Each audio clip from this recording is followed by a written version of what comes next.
Welcome and thank you for joining today's Institute for Health Policy Virtual Forum, Building Racial Equity into the Drug Development System. My name is Marty Ross. I'm a Vice President with Kaiser Permanente's National Government Relations Team, and I lead the Kaiser Permanente Institute for Health Policy. As your host today, I can't tell you how excited we are that 500 people have registered for this event. We appreciate your interest in devoting some of your scarce calendar real estate to the topic. Before we start, I'd like to go over a few housekeeping items. We will begin the audience question and answer at 10:30 a.m. That's Pacific time, so 1:30 if you're on Eastern. But please feel free to submit questions at any point during the forum. Please submit your questions to the host and the presenters. If at any point you are experiencing technical difficulties, as I am with low bandwidth video, please submit a question to the host and we'll do our best to resolve things. This event is being recorded and the video will be made available on the Institute for Health Policy's website in the coming week. And with housekeeping out of the way, I'd like to share a little bit about the goals of this forum and why we are having this discussion today. Kaiser Permanente has a long history of advancing equity, inclusion, and diversity as a provider of healthcare, an employer, a business, and a thought leader. We have worked to close racial disparities in health outcomes among our members and to provide culturally and linguistically appropriate care. We have built an equity, inclusion, and diversity office dedicated to cultivating a workplace where every employee is heard, valued, and can truly thrive. We are refining our charitable funding strategy to ensure that we have an equitable approach to who, how, and what we fund, making sure that our dollars address the right issues and reach the people who need it the most. As a business and purchaser, we recognize the tremendous opportunity and responsibility we have to support businesses led by people of color. We are proud to have joined the $1 Billion Roundtable, spending more than $1 billion a year with enterprises owned by women, LGBTQ individuals, veterans, individuals of color, and people with disabilities. Finally, as a thought leader, we strive to use our voice to advance conversations about racial equity, including in the policy space. We're proud of Kaiser Permanente's work, but we also know that there's much more for all of us to do. We need to keep learning and keep pushing ourselves to go further and to do more, and that's why we're here today. Like many organizations, the pandemic and the racial justice movement proved to be an inflection point for Kaiser Permanente to take even bolder actions to address racial inequities. As our chairman and CEO, Greg Adams, noted this summer after the death of George Floyd, as a country, this is a moment to define who we are and what we stand for. We must take strong action to stop the physical, psychological, economic, and social impacts of inequity and systemic racism so that we can create healthier communities where everybody, regardless of their skin color, can feel safe and thrive. We recognize that structural systemic racism is present across organizations, industries, and sectors, including both the public and private sector, and that to realize health equity, we all must tackle these challenges head-on, deepening our understanding of underlying problems and looking together for solutions. I want to be clear, structural racism is a term that makes many people uncomfortable. When we use it to describe its impacts throughout our many systems, healthcare, education, housing, banking, we are not pointing fingers at individuals. We are pointing to the legacy impacts that have systematically created explicit and implicit barriers affecting people of color. To quote Angela Glover Blackwell, "You as an individual in the society may not carry personal racism, but that does not keep the system from operating in a racist way." At the Kaiser Permanente Institute for Health Policy, we want to leverage our role as a thought leader to bring the new issues to light, deepen conversations on racial equity, and ultimately advance policies that will make a difference. We've been looking at drug pricing challenges for many years, and thanks to Priti Krishtel, who I will introduce in just a moment, we saw an opportunity to look at racial inequities that exist within a variety of structures in the drug development and distribution system, and think together about ways to make the system more equitable for the benefit of patients, members, and communities who Kaiser Permanente serves. Toward that end, today's forum on building racial equity into the drug development system is the first of two conversations we are hosting to examine racial inequities in the drug development system, from research all the way through access. Today, we will focus on how structural racism shows up in pharmaceutical investment funding. The conversation will focus on the ways that long-standing structural inequities in drug development, not isolated one-off factors, have adversely affected people of color. And this means that actions need to be taken at the individual, organizational, and systems level. A second forum, coming in 2021, will delve into clinical trials, access, and affordability. So So I want to pivot now and introduce our keynote speaker today, Priti Krishtel. Priti is an attorney and co-founder of I-MAK, a nonprofit organization building a more just and equitable medicine system for all. She is a current presidential leadership scholar and an Ashoka Fellow, and her TED Talk about the high cost of prescription drugs in America has been viewed more than 2 million times in 2020. She and the I-MAK team have spent the past 20 years litigating and advocating for medicines access alongside communities around the world, saving health systems billions of dollars. Their work has been featured everywhere from CNN to the New York Times, and most recently their research featured prominently in drug pricing hearings and reports by the House Committee on Oversight and Reform. Kaiser Permanente is a proud supporter of I-MAK's work, and we are so pleased that Priti is here with us today to share I-MAK's framework for how we can better understand racial inequities from drug development to access. And with that, Priti, I will turn it to you. Thank you so much, Murray. It's really my pleasure to be here today. We are in a once-in-a-generation moment. Just a few weeks ago, I watched my 2-year-old son look up at the television as Kamala Harris, daughter of Oakland, born in a Kaiser hospital, no less, addressed the nation as vice president-elect. And sitting in my house in Oakland, watching my son watch her, I felt it in my bones.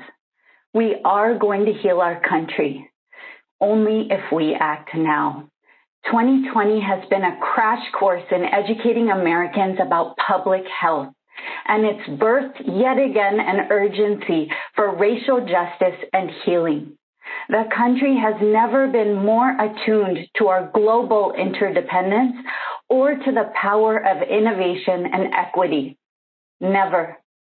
You all know this. You've been living and breathing this pandemic. You've seen the heartbreaking disparities. I am so grateful for you choosing to be here today.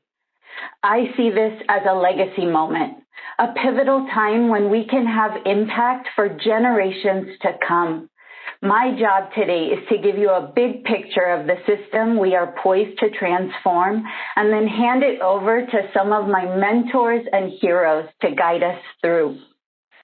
As you listen to my description of the medicine system today, I invite you to think very personally about where you fit in. What is your part to play in seizing this moment? Let's make some meaning today. Reconnect with our legacy. Are you ready? Okay, let's jump in. So you might be wondering, what is the medicine system? And it's a term that I made up because we don't really have language to capture the system from drug development all the way through to drug access. Today, let's think about it as having 7 parts. At each one, structural racism is a bottleneck to getting people the medicines that they need. Let's start with access, and today we're going to go right to left because we always start first with the people who are most affected. Let's meet today Dr. Felucio Facorede. Felucio is a cardiologist in Mississippi who is fighting to change the fact that Black diabetics undergo diabetic amputations at triple the rate of others. Why this disparity? There are many reasons, and access to medicines is one. First, his patients have to face unthinkable trade-offs. State Medicaid restricts providers to only give a patient 6 prescriptions per month. And for those who don't qualify for government assistance, the drugs are often still unaffordable. For Black patients in the Mississippi Delta, many of whom have cardiovascular disease, diabetes, and hypertension, this has life and death consequences. Think of an adult daughter standing at the pharmacy counter trying to decide whether to treat her mother's diabetes or hypertension that month. Now think about yourself standing at that same counter. Congress has taken some important steps in the right direction by holding hearings on prescription drug costs. But most of these hearings have relied on testimony from drug maker CEOs. Congress also needs to hear from patients and providers, especially those of color, who know firsthand how lack of access to medicine rips people from their loved ones, bankrupts hardworking families, and fuels a system that only works for the most privileged. They need to hear from people like Felucio. Now, access is intimately connected to healthcare delivery. That is the manner in which medicines actually reach patients. There are unfortunately so many examples of medical providers diagnosing and prescribing differently for Black patients. Studies have repeatedly shown that Black patients in pain are not guaranteed the best possible care when they walk through the doors of a hospital, no matter how dear the Hippocratic Oath is in theory to those in white coats who walk those halls. Now, none is as poignant to me as the examples involving children. In a study nationally of 1 million acute appendectomies in young people, Black kids in severe pain were 5 times less likely to receive the optimal medication for their pain than those who were white. Their pain is just not taken as seriously, and it affects what medicines are prescribed. Now, these first 2 parts showed us the patient experience, and now we're going to move to the next 5. And I'm going to pose a theory to you that we failed in these 5 parts, not by mistake, but by design. The market is functioning exactly as it was designed to function. We got the incentives all wrong, morally wrong and economically wrong. The system literally takes Black and brown lives, and we stand by and we let it. It's not a market failure. It's a market sin. And we can redesign it. But the first step to redesigning it is culturally responsive innovation. So what do I mean by that? It's another made-up term, and it comes down to truly meeting the health needs of all people, particularly those who have been most historically marginalized.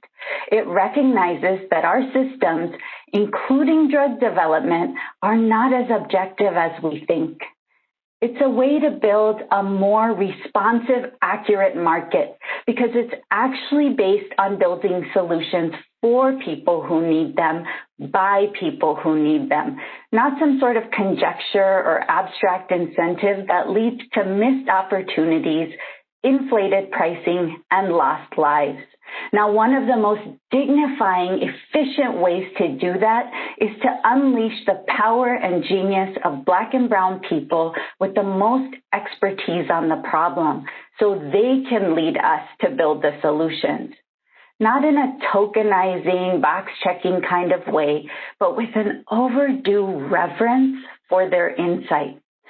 As you know from your own lives, when you have firsthand knowledge of a problem, when you have skin in the game, you get after finding that solution with more depth and more gusto. It's just common sense. So today, let's start with suppliers. Suppliers refers to private sector companies involved in medicine discovery and development. We think about this in 3 ways. When it comes to the Fortune 500, today only 4 CEOs of the 500 are Black. That's less than 1%. Only one is pharma related, and that's Ken Frazier at Merck. For small and medium-sized businesses, we know that there's only a few Black-founded biotech and life sciences businesses in the country. These companies don't just work on problems affecting their communities, they create jobs and opportunities. And then there are startups. On average, Black-owned businesses receive 37 times less outside equity investment than white-owned startups. Can you begin to imagine the scientific progress that we are missing out on? It is dizzying to think about. There is so much we could discover if we get this right. And for the investors in the room, you are in for a treat today. Today we have Ulili Onovakpuri here. She's a partner from Kapor Capital, and she's going to share her insight with us as an investor in health technologies. Next up is regulatory. And by this, I mean the government entities that determine the safety and efficacy of drugs and devices. Here in the U.S., it's the FDA. Now, I know that representation in clinical trials is top of mind for everyone right now, and I am so excited that the next forum is going to do a deeper dive into that issue. So I'm not going to spend that much time here today, except to tell you a story. So, you know when you go to the doctor and they clamp that little piece of plastic onto your finger to measure your oxygen levels? Well, that doesn't work the same for everybody. Researchers for the last decade have been trying to draw attention to the fact that pulse oximeters do not work as well for darker skinned patients. The acceptable FDA margin of error is 3%, but for Black patients with low oxygen levels, these pulse oximeters actually have an unacceptable 8% margin of error. Now, it turns out there are 3 manufacturers who make these products. None of them enrolled sufficient numbers of darker-skinned people in their trials. The FDA did not require them to, and Congress still has not legislated on this. We're in the middle of a global pandemic where oxygen measurement is critical to saving lives. We can and we must do better. So now we move to the next 3 parts. And I have a confession to make. I am a total nerd about these 3. So let's start with patents. Patents are rewards in the form of time-limited monopolies issued by the U.S. government in our country that are meant to protect ideas and incentivize invention. Now, structural racism has a long history in our patent system, as documented by author Harriet Washington. Like redlining, the patent system played a huge role in denying Black people opportunities for upward mobility, opportunities that were readily available to white people. Enslaved people were prolific inventors, devising new ways of working and doing. An enslaved person from Kentucky invented the hemp brake, which separated the shells from the fiber on a stalk of hemp.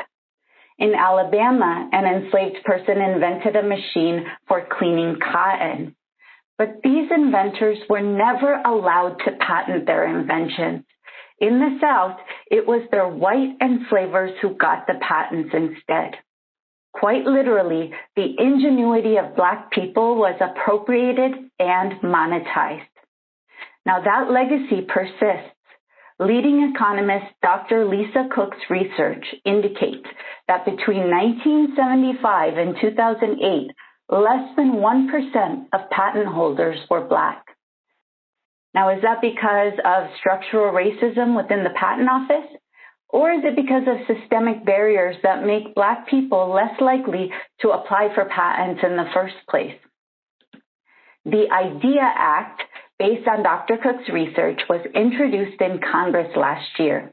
It would direct the USPTO to collect demographic data on who applies for patents and then report each year on how these demographics are changing. We can't fix what we don't measure. As we transition to a new administration, we need a U.S. Patent and Trademark Office director who understands that a patent is not just a piece of paper. It's an economic leg up, and it is one that has been denied to millions of Black Americans. This is personal for me. Part of why I am so attuned to legacy is because I inherited a great one. My own father is a pharmaceutical scientist and an immigrant to this country. He spent his life searching for cures, obtained many patents, and ultimately invented a game-changing treatment. This has shaped my family in profound ways. It was an economic leg up for us, yes, but we also carried it like a special gift. It gave us purpose. It gave us belonging. We need to atone now for past wrongs, investigate racial disparities in patenting, and then move swiftly to address them. And I want to take a quick moment here to return to this idea of legacy that I seated up front. Are you thinking about where you fit in here? Are you thinking about where your generational impact gets shaped hand in hand with mine? We need to act now because, as you know, innovation has a long tail. Next up, we're going to do investment and research together. And by this, I mean the public and private sector dollars that are directed towards the most upstream medical research efforts. Globally, more than 1 billion people suffer from what we call neglected diseases. And I think most Americans perceive that neglected diseases are diseases that happen only in other lower income countries. But the truth is, an estimated 12 million Americans are living with conditions known as neglected tropical diseases, like toxocariasis, a parasitic worm that makes its way into the brains of children and can impair mental development. When you look at the R&D for these diseases, they are chronically underfunded. The market doesn't incentivize research in these areas because they affect poor people. And overwhelmingly, those affected are Black and brown. Now, progress is possible. Last year, Senator Cory Booker introduced a first-of-its-kind bill to address the neglected diseases of poverty in the United States. And so we are very blessed today. We have the inspiring Dr. Rojelio Mejia, an expert researcher in neglected diseases, here to tell us about how we can humanize this system and quite literally save millions of Black and brown lives. Let's look at one more example. Now, 2 articles came out this year comparing cystic fibrosis, which affects primarily white Americans, and sickle cell, which affects primarily Black Americans. And although cystic fibrosis affects 1/3 fewer people than sickle cell, it receives 7 to 11 times the research funding per patient. When you look at philanthropic dollars, it is a staggering 75 to 1. So what's the result of this disparity in funding? Not surprisingly, there are more research studies and more new drug approvals. 15 new drug approvals for cystic fibrosis versus just 4 for sickle cell since 2008. So what are the factors that play into this kind of racial inequity in drug development? I'm going to show you 5. Now, we sometimes call this market failures, but the truth is the incentives in the market do not align with outcomes like health equity for all people. The structural long-term work needed is that.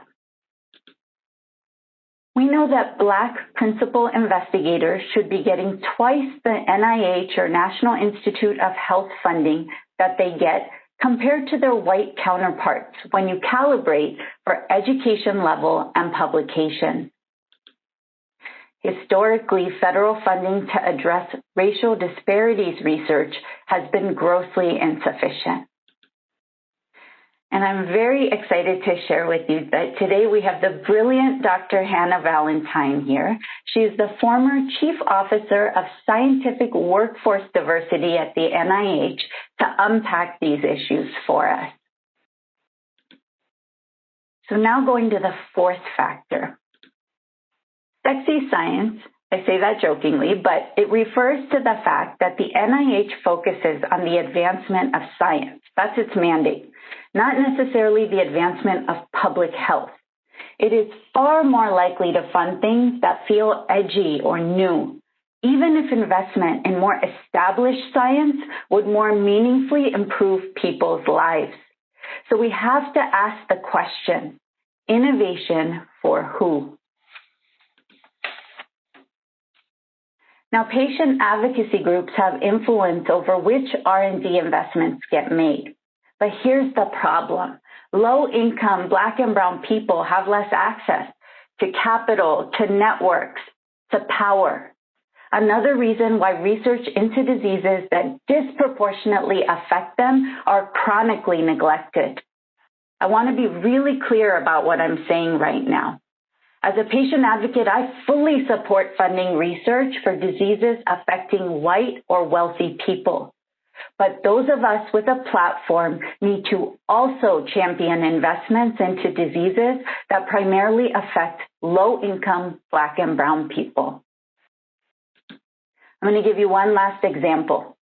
Black children in America have the highest prevalence of asthma nationwide. They are 4 to 5 times more likely to die from it as compared to white kids. Albuterol, the most commonly used inhaler in the country, is not as effective for Black kids. So who is meeting that R&D need?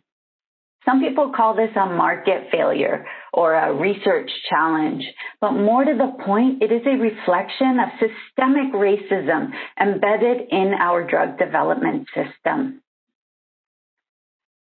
So there you have it, 7 parts that make up our medicine system as a whole.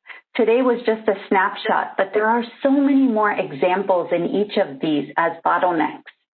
And just as the human body is miraculously adept at healing, we can heal this system. We can redesign it. We have the right conditions. We have the right talent. We have the right people here on this call. So now we need to start listening to them with a reverence for what's truly at stake. People's lives, our own legacy. This is it. Thank you.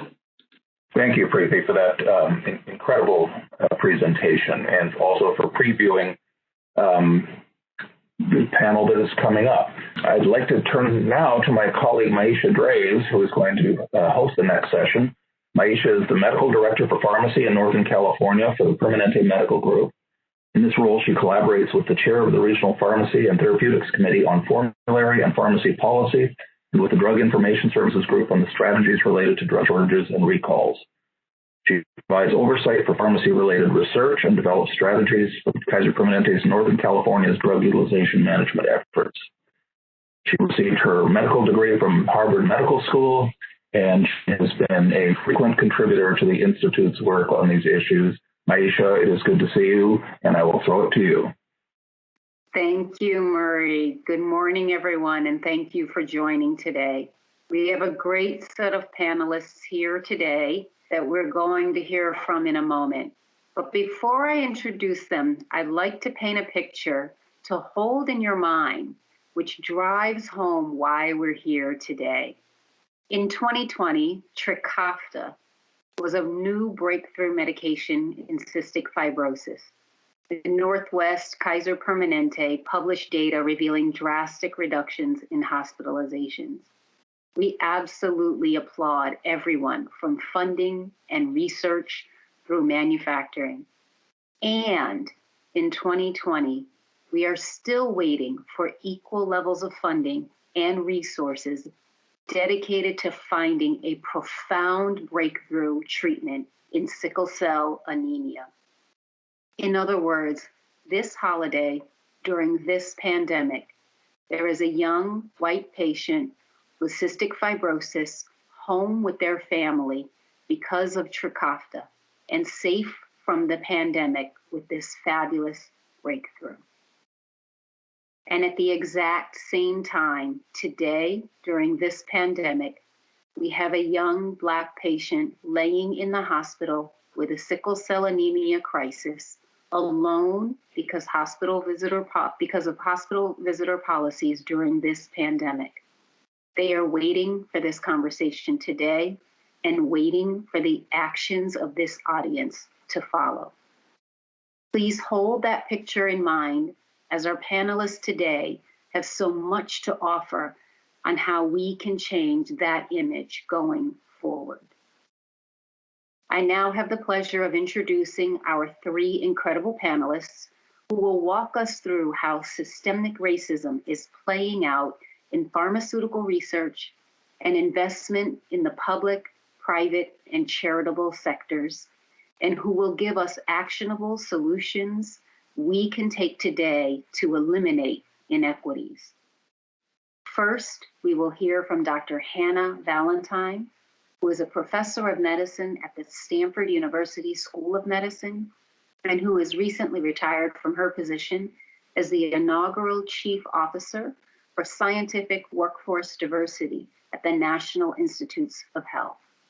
Among her many accomplishments at NIH, she helped to implement transformative diversity programs that significantly increase the representation of women, African Americans, and Latinos in tenure-track investigator positions, in addition to increasing female representation in NIH leadership.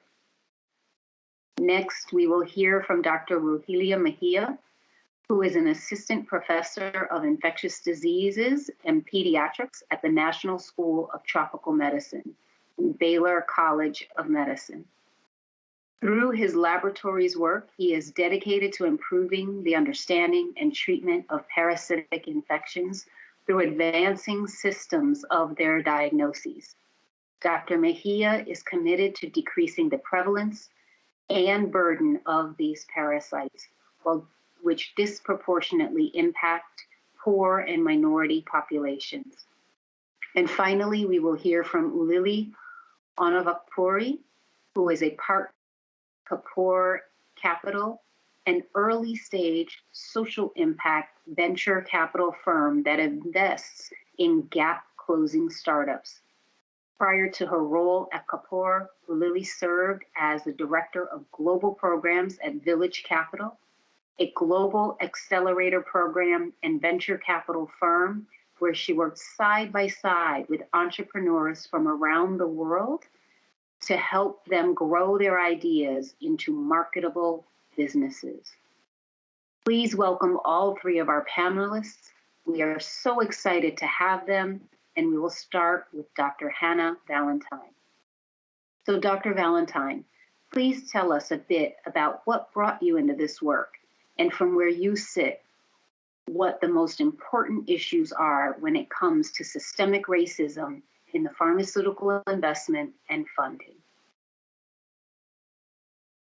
So thank you very much, Dr. Davis, for that lovely introduction. I would just say that I am driven to this work because of my own personal experience of a sense of not belonging. I grew up in the Gambia until the age of 13, and then my parents moved to England, where I found myself to be the only student of color in a high school of 500 students. And so I really felt not belonging. It was a height of racialism in England, and my academics suffered. And thanks to good mentoring, I got back on track. So really, as I see it, there are a number of key issues here. One is the need for an integrated approach that institutions can take.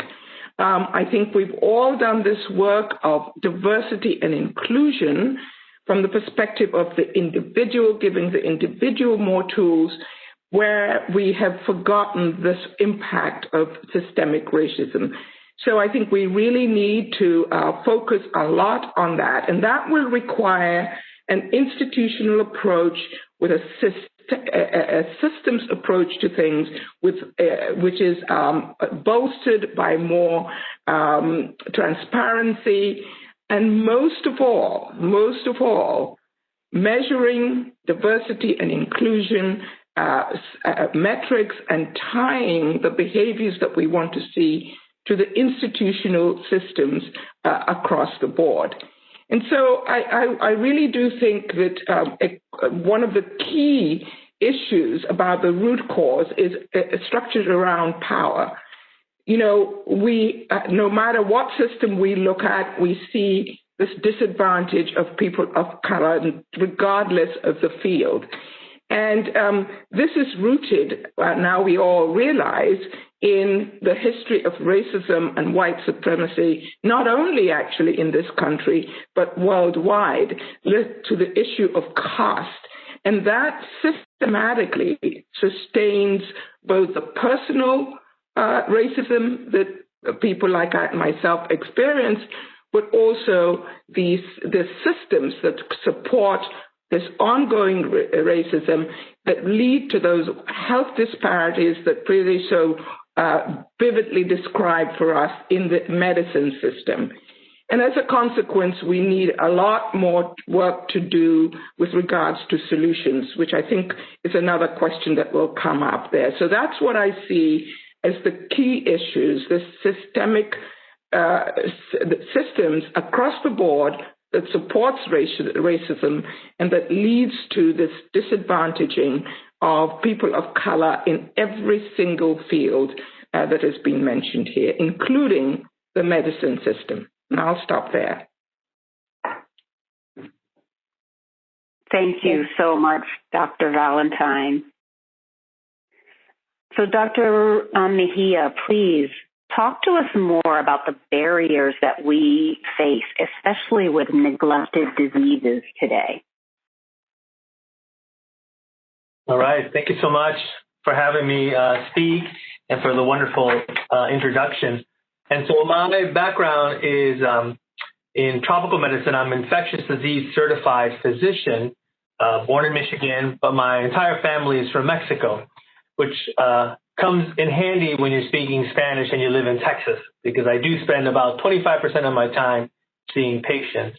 And many of the things that were discussed earlier about the sickle cell disease with the African American or the person of color, we see that at the general hospital, where there is definitely a disparity in people of color getting the best care we can provide, but it's definitely not the same as someone who goes to a private hospital.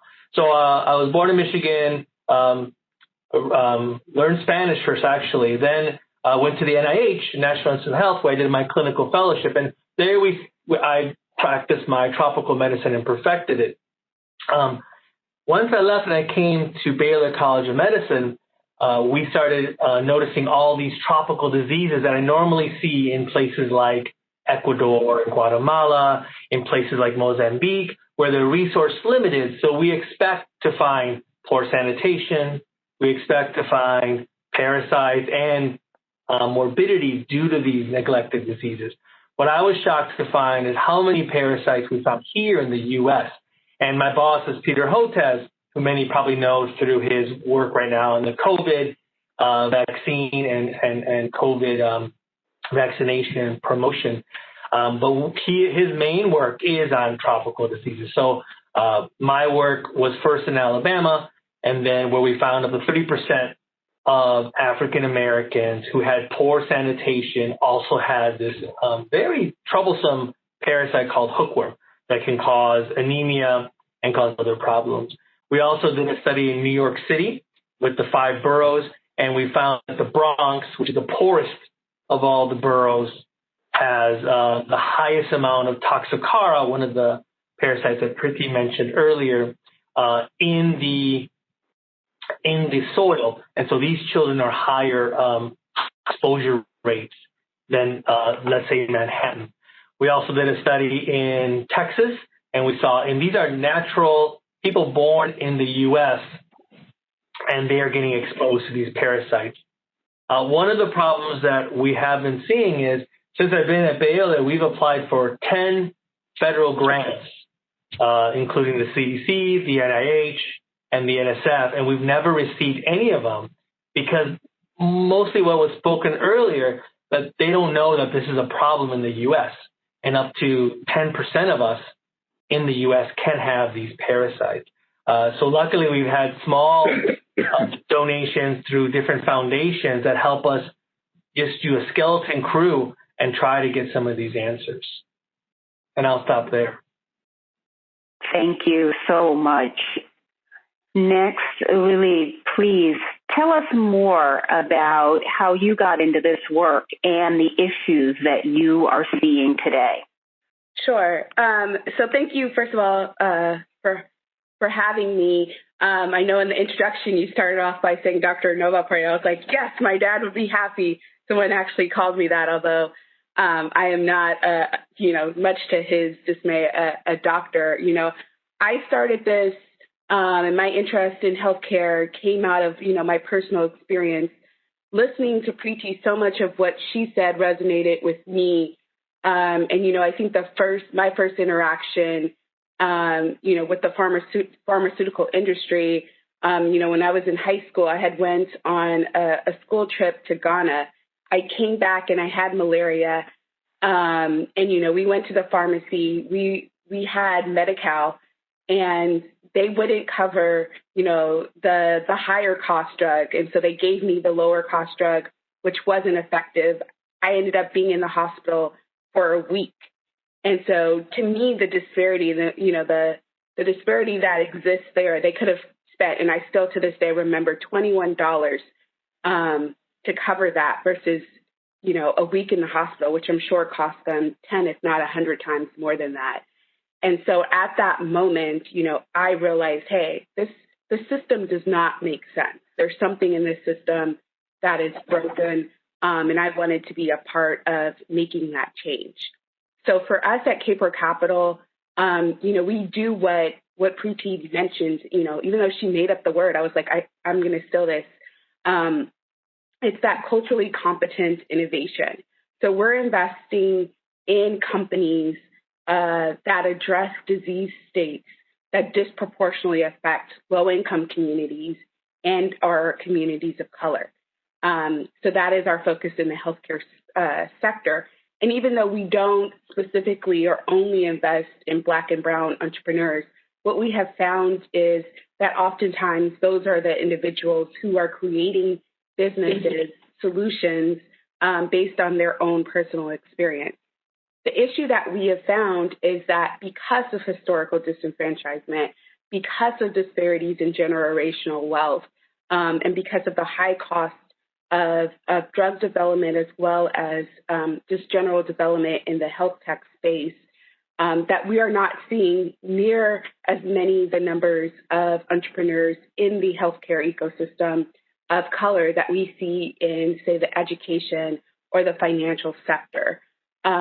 So for us, a big thing is, I worked there was an article that just came out with the California Healthcare Foundation is how do we bridge that gap so that entrepreneurs, scientists, those who are creating these innovations receive the funding at the initial stages in order to bring these solutions to market and address the needs that, I feel like COVID just has brought more visible to all of our eyes, seeing the racial disparity that exists in the COVID diagnosis as well as the morbidity and mortality. So that is what we do at Kapor Capital. Thank you so much to all of our panelists. Now that you've heard some introductions from each, we're starting to monitor the chat room. We'll start with a few questions, and really this should build off of one another. So I'll start with Dr. Valentine with a couple of questions, and I invite everyone to please also join in and build off of one another. So, Dr. Valentine, if you can please start us off, I'd like to understand more about what you really think are the most major issues that we need to understand in order to begin to develop the solutions to address this today. Yes, thanks for that very important question. From my perspective, having worked at a leadership level at a university, top university, where we grow the talent for all of this kind of work, and then at a national level, I see this in two ways. One is who gets funded and what gets funded. Now, who gets funded brings us into that whole arena of growing the whole pathway from the undergraduate and even earlier right through to the actual scientific employee, either at a faculty level or industry, doing this important work. The trouble is that at every stage of the transition, we lose people, and we lose more people of color than people of the majority group. And so we need systems in place to actually address that loss.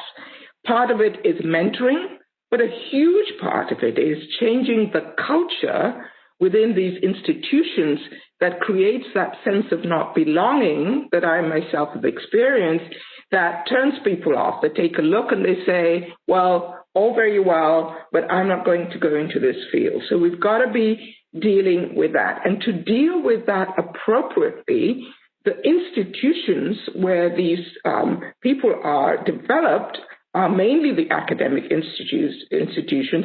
They really need to take a firm grip on this and come up with a system-based approach to changing the culture. And we know what works. We have to have equity. We have to have measurement of diversity inclusion metrics. And most importantly, we have to hold leaders accountable. We have to tie those behaviors to the institutional reward systems so that at the end, we're having even more of people of color, particularly Black Americans, moving into these positions that are so important for innovation. Now, in addition to that, we have to monitor this problem of the individually experienced racism that in fact also contributes to turning people off. You will all remember that 2 years ago, the world was ablaze with sexual harassment, and many of these institutions have buckled down with systems in place to monitor, diagnose, and prevent harassment.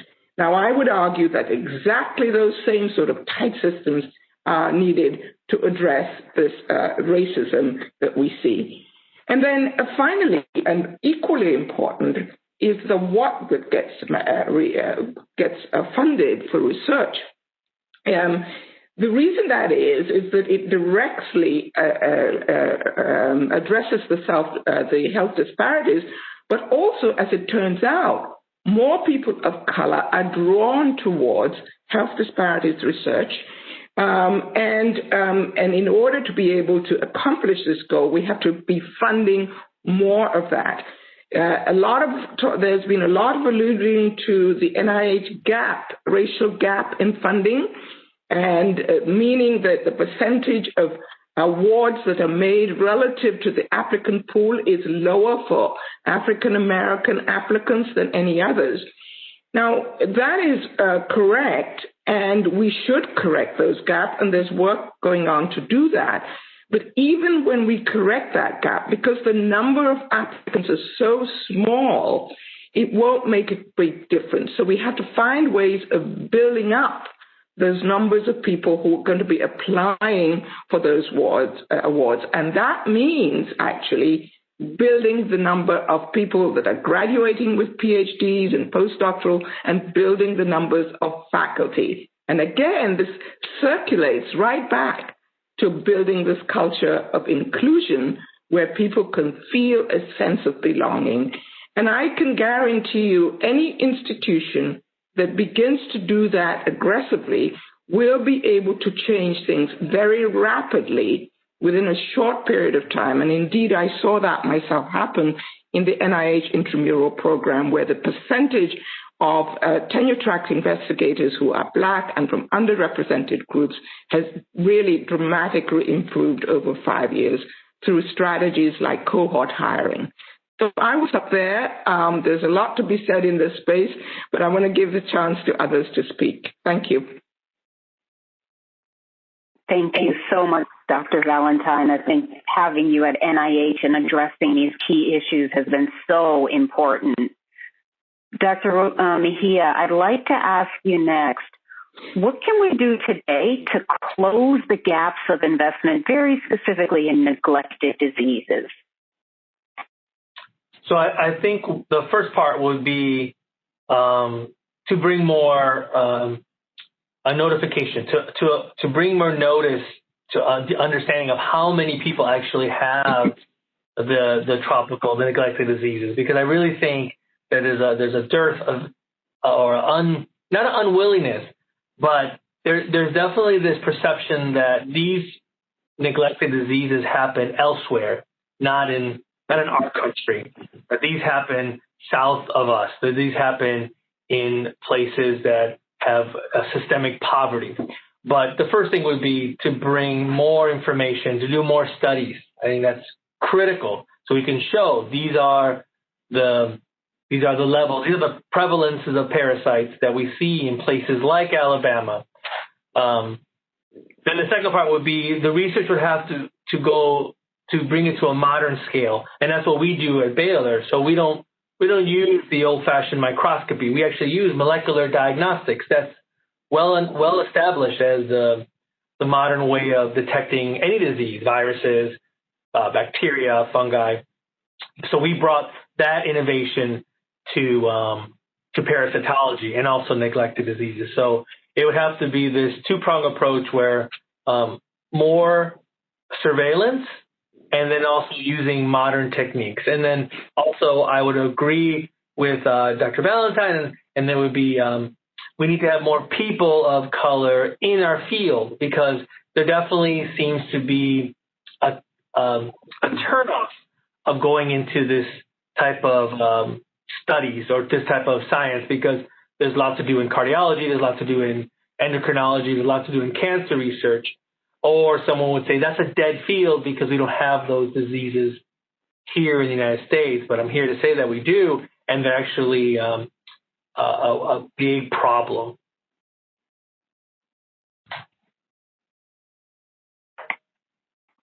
Thank you. So, Lily, we would like to give you a magic wand in the venture capital world to address both what Dr. Valentine and Dr. Mejia have brought up. How would you address these inequities, and who is in the funding, who is in the research, and how we bring neglected diseases to the forefront?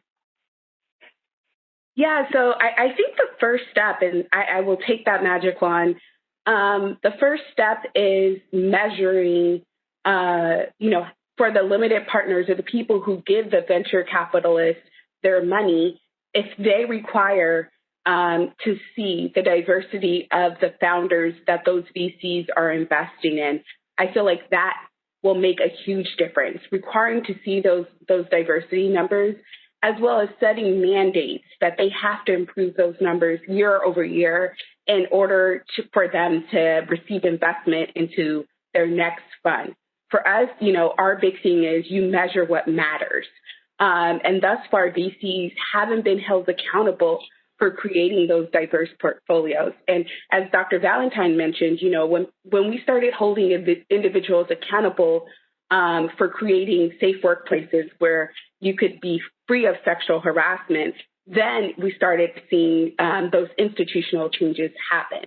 So one, LPs holding those VCs accountable, two, seeing more inflow of cash into those systems. For us, for the first time, we're actually going out and we're fundraising for our Fund 3 in order to have more capital to disperse to those entrepreneurs at the earliest stages. So, it can't just be us alone, though. We need to see other VCs increase the amount of capital that they deploy. And then to Dr. Mejia's point, a program that I learned of fairly early at my time at Fuqua was created by Dr. Ridley around giving vouchers for those who are developing drugs for orphan diseases. So that voucher system would allow, either the creator of the drug could utilize it for one of their other drugs that they would make more money on, or they could sell it to another pharmaceutical company to kind of fast track them on the FDA process. We haven't really seen that much usage of that voucher program. So if we could see more usage, more cooperation with the FDA to help incentivize the creation of drugs, and then the creating a similar voucher system for the creation of technology to address those disease states that have been traditionally underfunded and under-researched, then I think that, that can help bring everything into alignment. And lastly, to Dr. Valentine's point, it definitely does start at the beginning stages. And so making sure that we have more support systems so individuals not only, start in science careers, but also are encouraged to continue. So for us, we believe that there is a pipeline problem in terms of who is entering the sciences. So Kapor Capital is a proud supporter of the SMASH program, our Summer Math and Science Honors Academy. But we don't stop at making sure there's folks going through the pipeline, but we also make sure that folks have access to those careers in science, in medicine, in technology once they complete their college as well as graduate school education. Thank you. These are excellent concrete steps that we can all take today. I really appreciate you expressing them. But Dr. Valentine, I want to come back to you in a very sensitive issue that's around researching drugs that take into account either genetic differences or biological differences versus the social factors that can also create disparities. Can you comment on this and how we move forward with open discussion in this area? Yeah, that's a very important issue. And I think underscoring all of that, we must never view it as one or the other. To get a comprehensive view of what's going on, we must deeply understand the social determinants of health because of the incontrovertible associations that we see of poorer outcomes in certain groups compared to others. Take my own tiny little field. I'm a cardiologist, but within cardiology, I focus on cardiac transplantation and more generally in organ transplantation. And in every single organ transplant field, African-American outcomes are worse than those compared to other groups. And so it's important, I've been really energized to ask the question, why? And to understand why, I can't simply look at genetic reasons. I must look at that, including all of the other social determinants of health, and then put all that information together. And I say all this because I think that going forward, what all scientists, even the very basic of scientists, should be doing should be casting this diversity and equity lens on the work that they do. If you're doing in cell culture, do you know what the source is? What are the cell lines, racial origins of the cell lines that you're working on? And in the same way, are you collaborating with people in your institutions who really know the methodologies around studying health disparities? We must try and integrate the two. Jumping right into the genetic causes, I think, is a mistake.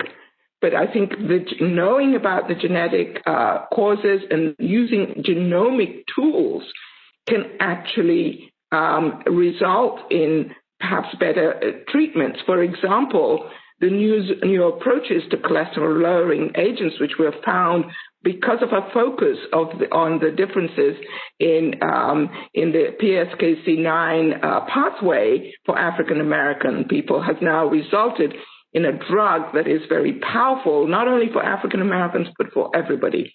So it is a sensitive issue, to having the lens that we must always be asking the question of what is the racial equity issue here in one's research, looking in the mirror, and then bringing together the various fields that will ultimately create much better health for Black and brown people, but also for the whole of the population as well. Thank you so much for tackling a really hard question, but giving light to the right way to approach it. We really appreciate that. Ulili, I did want to come to you next. The Orphan Drug Act of 1983 has been a great breakthrough. It has its imperfections, but it is successful incentivizing certain types of drug development. Is there an opportunity for similar types of legislation to help correct some of the disparities in drug development in our discussion today as well? Yeah, so what the act that I mentioned earlier, or basically it's a priority review voucher program that was created in 2007. And so it entitles the bearer, you receive the voucher basically after, as part of creating a treatment for neglected disease. And that allows you to kind of speed through the process. And so you get a regulatory review. I think it cuts it in half. So it goes from 12 months to 6 months or so. And so, as I mentioned, I feel like there is definitely a need to have that program advertised more. I feel like in its initial phases, it did get uptake, but we haven't really seen it as much, and we haven't seen as many pharmaceutical companies take advantage of it. And then on my end, I primarily invest in medical devices. So having something similar on the medical device side. So for instance, I know, Vice President-elect Harris has highlighted, maternal care as one of her key focus issues, especially among Black women. I currently sit on the board of Bloom Life. They're currently in the FDA process. And so that, we've seen that maternal outcomes for Black women they're horrendous, right? So we would like to improve them. They have been in this FDA review process going on a year, and in my mind, it makes me wonder how many mothers could have had better pregnancy outcomes, a better pregnancy experience if they had access to that technology even earlier. So as part of the new administration's goal could be, let's take a look at the FDA system, the process in its entirety. How can we create innovation within that government system to help us get access to the drugs, help us get access to the medical devices, the treatments that we need and that the community needs at a more accelerated rate, and then help provide those financial incentives. I think we did that for the COVID vaccine. The government provided a huge amount of capital to help with the acceleration of developing a vaccine there. So what if we kind of put that same focus into these other disease states, type 2 diabetes, other asthma, things that have been plaguing this nation for so long, provided those same financial incentives to the companies, to the upcoming pharmaceutical companies, med device companies, and then also provided them a path to make sure that their technology could go to market a lot faster. I know that the administration has said that healthcare is going to be their number one priority, and so I just hope, that actually is the case. And then secondarily, I would say also revising, what treatments are covered, which prescription drugs are covered, which care is covered, so that, members of the community then have access to these breakthrough technologies and breakthrough drugs. Thank you so much. It's a stark reminder of what we can do. We put our minds to it watching the COVID vaccine today. I love that you want to take that same force and address the inequities we're discussing today. I did want to invite the audience. We know there are so many people with questions today in the audience. Please put them in the chat so that we can get to them today. We really do want to know what you need to know to carry action forward today after this discussion. Priti, I'd like to invite you back in and ask if you can tell us, we have the newly elected Biden-Harris administration and Congress, and how are they going to help us address these issues? Are there federal policy proposals that can be advanced quickly that can help us get this ball rolling? Hi, Maisha. Yeah, definitely. I tried to touch on some of them in the presentation. For me, top of mind is the proposed legislation on neglected diseases. I think it's so important. I think that with, a relatively small investment, I think we could make huge gains for neglected diseases in our country. I also brought forward the IDEA Act, which is based on Dr. Lisa Cook's research for the Patent Office to start to improve the situation we have where women and people of color actually are really underrepresented in the patent system. So I think it's a matter also of the heads of different agencies, for example, the PTO or the FDA, really prioritizing equity and seeking out experts like the ones on the panel to ask them about the way forward. Thank you. And Dr. Mejia, I'd like to also invite you to answer this question with us as well. So there have been some strides. So we have this new Cory Booker back in, it was October 2019, Senator Booker from New Jersey passed or proposed this STOP, which is basic acronym for stopping tropical diseases in the U.S. And I think because of COVID, the STOP stands for Study, Treat, Observe, and Prevent Neglected Diseases of Poverty Act, and it goes hand in hand with not just the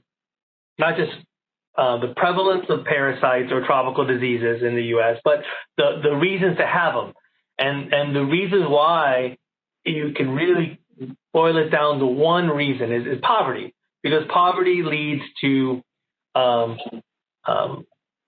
problems with sanitation, problems with food scarcity, and these events cause more risk of tropical diseases or neglected diseases. And so that's what the bill was aiming at. And it really wouldn't be, like Priti said, that much of an investment to really make a huge change and impact in the poorest part of Americans. I'm talking about the world, of Americans. And so that bill was introduced, and I think because of COVID, everything's been put on the back burner. But there is some push and momentum about addressing these issues. And I think we just need to keep on going and try to get more and more information and get the ball rolling to bring in more laws and more bills. Thank you.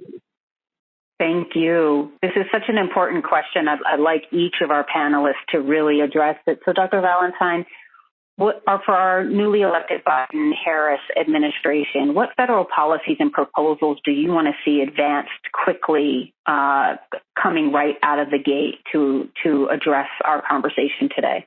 Yeah, I agree. Very important question. And on day one, what I hope is that presidential executive order banning the education of systemic racism, critical race theory that was put forth by the previous administration, I would like to see that repealed on day one, because it is critically important that we understand, that everybody in this country understands what is the basis of all of this. Is without the understanding, we can't move forward.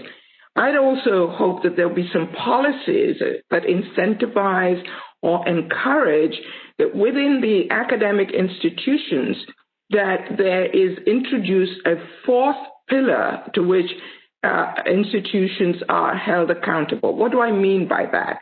Currently at academic centers, there's the three missions: patient care, research, education. That fourth pillar has to be equity and inclusion, and they have to be held accountable to it. So the WMC has strategies for holding institutions accountable, and I think that this pillar of equity and diversity should be made part of the reaccreditation process. And I think that some legislation and some policy at the federal government level would really help for that. Also, there should be policy that addresses the gap, the racial gap in funding. To a certain extent, I believe that some of the agencies have been hamstrung by laws around what can or cannot do, what kinds of recognition can be given to certain groups that are underrepresented. I think some important policy changes could help us close the gap there relatively rapidly. And I would hope that the specific targets would be put in place so that we see an increase in the number of people applying for funding, and we see increases in the funding of health disparities and minority health research. And we can even put a target on it. Right now, it's a very small proportion of the research budget, for example, of the NIH. It's not zero, but it's a small proportion. Let's put a target on it to be at least 25% of that budget, and I think that will help tremendously in moving this agenda forward. Thank you. I hope everyone's listening that those are very concrete steps, immediate actions that can be taken to really address this conversation today. So, Lily, back to your magic wand with venture capital and the policies you want to see go forward so that you can continue this work. Tell us how we're going to get there with policy urgently. Yeah, I mean, building on what Dr. Valentine stated, I think it starts from the very beginning. I read recently, they surveyed medical students and asked them if they thought there existed a pain difference in Black patients versus white patients. And I was surprised by how many people said yes, that there does exist a pain difference between the races. And so I feel like by reinstituting these diversity and inclusion training, and even more so, weaving it in throughout the whole curriculum of the medical school, I feel like we can start to make sure that our doctors, our pharmacists, from the beginning have the accurate training, and actually that will then carry on to patient care. And also just touching on, one of the comments in the box is, another policy change. So for us at Kapor Capital, we invest across sectors. Our two biggest sectors are education and healthcare. And we are determined to provide an integrated approach to both of those sectors. And we realize that a lot of times students are unable to learn because they're hungry. Maybe they can't see the board and they haven't been diagnosed with a vision impairment that hasn't been corrected. Maybe they can't hear. Maybe there's other underlying causes. And so many of the technologies or businesses that we invest in are not just like one-off solutions. They're really in addressing across the spectrum. If it's healthcare, it's like, how do we integrate the healthcare services into the schools where most students go so that they then have access to that care? And the same thing on the education side, like, how do we make sure that any early childhood illnesses are diagnosed, especially with autism? We see historically Black students are, less likely to be diagnosed earlier with autism than their white counterparts.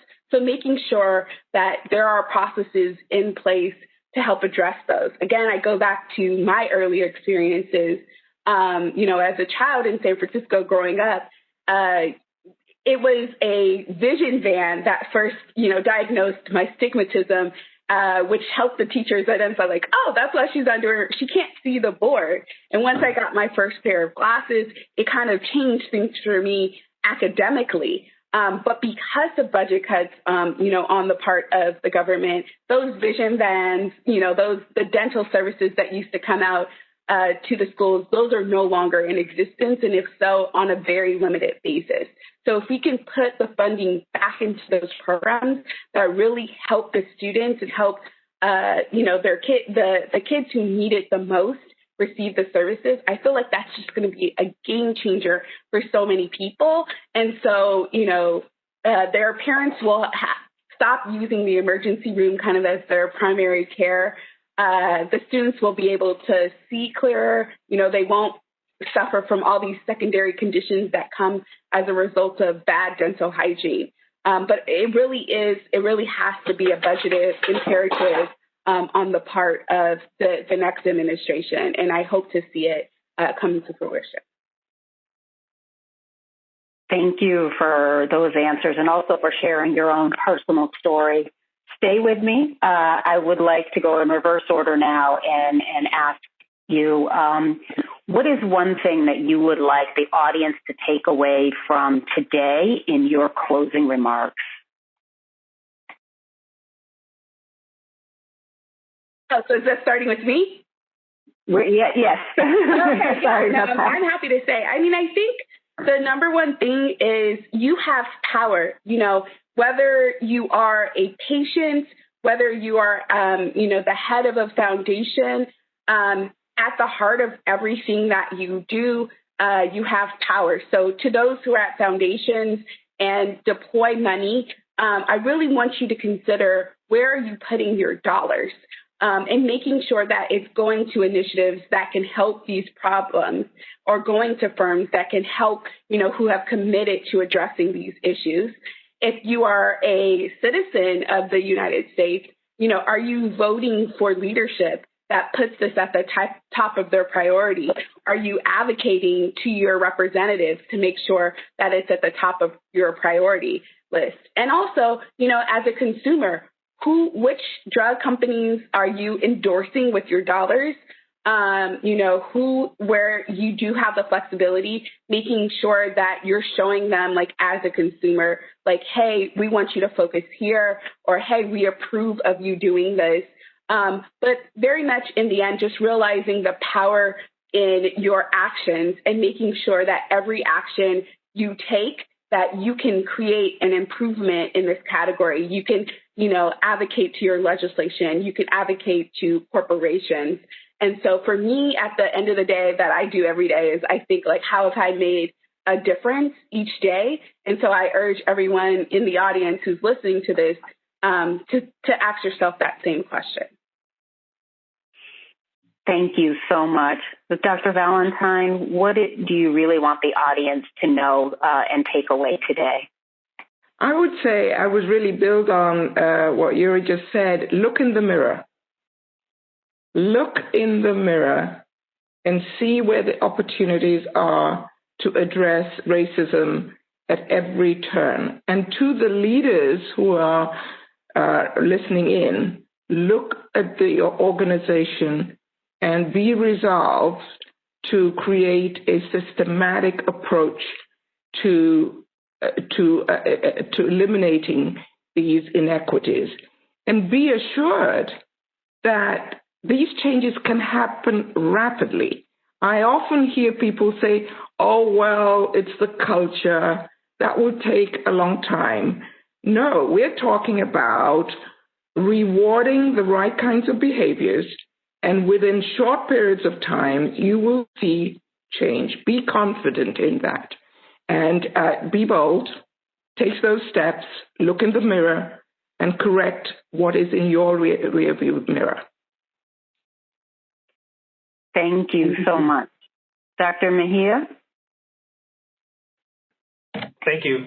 So I always like to keep things as simple as possible because we're so busy with everything else and so many ideas. And I would say that when it comes to these problems that I specifically deal with, everything is based on poverty, because poverty leads to social neglect, leads to marginalization and social injustice.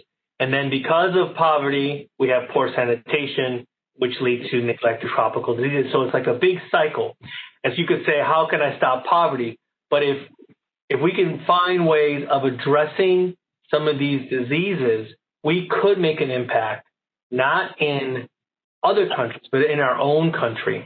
And just a small amount of interest and funding, you could really make a huge change in millions of lives in the U.S. So, like I said, for me, it's always simple. It's all about addressing poverty and social injustice. Thank you so much. Thank you for bringing it back to the most simplest of ideas today. Priti, I'd like to end with you as you began us with a closing remark of what the audience needs to take away today. I was thinking as I was listening to the speakers that I think we need to bring into the room that Black and Brown people are not just here in the United States. They are all over the world. And I just saw before walking into this panel the maps of where our taxpayer-funded vaccines are going to reach for COVID and who they're going to reach. And the maps just, honestly, they just broke my heart, because it is continents and countries that are predominantly Black and Brown that are not going to get the vaccines for a very, very, very long time. And so if I was going to ask folks who are listening for one thing, I would just say we as Americans have a responsibility to advocate to our government to make sure that people all over the globe are going to get those vaccines as well, especially since we as taxpayers paid for them. Thank you. Thank you. I'd like to really thank the entire panel today for joining us, sharing your expertise, really opening up the conversation and being quite frank and honest about where we are and where we need to go next. We really appreciate all of your expertise and time. With that, I'd like to turn it back to Murray Ross for closing remarks. Thank you, Maisha, and thanks again to all of our speakers and our panelists for a very, very rich discussion. I just want to remind people in the audience that this event has been recorded. We'll post the videos on the Institute for Health Policy's website in the coming week. That's apihp.org. In addition, Priti Krishtel has agreed to write a blog on the key themes raised today and to lift up some actionable solutions we can take. I won't put her on the spot for the line right now. We're going to be sending you an evaluation. We're very interested in your feedback on this event and on any topics or issues you'd like to see covered in the future. And as I mentioned at the start, this forum is the first in a two-part series. We will hold a second forum in the first quarter of next year, which will delve into issues around clinical trials, access, and affordability. And you can expect to see an invitation to that early next year. With that, we are at time. I want to thank everyone for joining us today, and we look forward to seeing you at the second forum next year. Thanks very much, everyone.